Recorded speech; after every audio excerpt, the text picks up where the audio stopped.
April 1942. A Polish supply convoy trudges through the rugged mountains of Iran. These are exhausted soldiers carrying the weight of a war that has stolen their homeland. Suddenly, among the rocks, they hear something impossible, a cry that doesn't belong on a battlefield. They find him shivering and alone, a Syrian brown bear cub, no more than a few months old.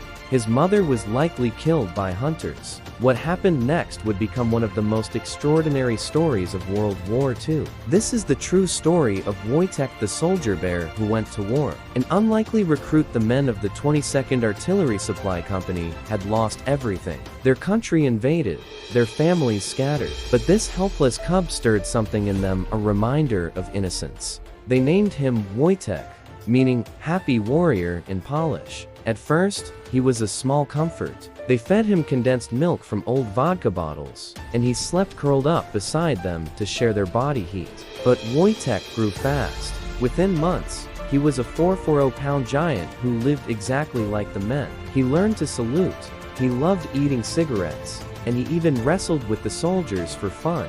He wasn't just a pet, he was one of them. Private Wojtek in 1943.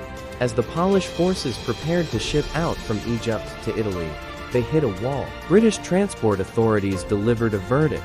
Only enlisted soldiers could board the ships. No mascots allowed. The Poles didn't hesitate. They officially drafted Wojtek into the Polish army. They gave him a serial number, a rank, and a paybook. Private Wojtek was now legally a soldier. The Battle of Monte Cassino in 1944.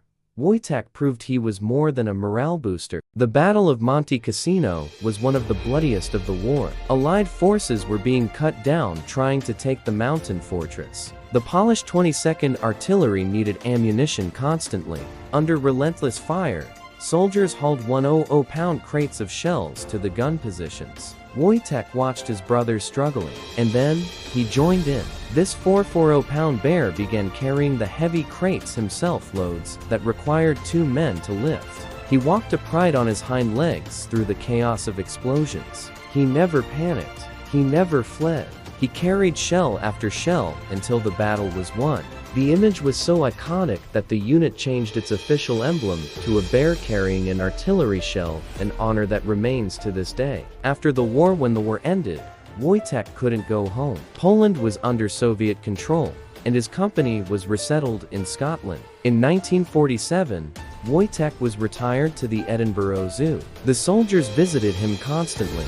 When he heard Polish being spoken, his ears would perk up. He'd reach through the bars, wanting to be close to the men who had saved him. Veterans would throw him cigarettes and share stories, using Wojtek as their last living connection to the brotherhood they forged in fire. Wojtek died in 1963. Today, statues stand in his honor from London to Warsaw.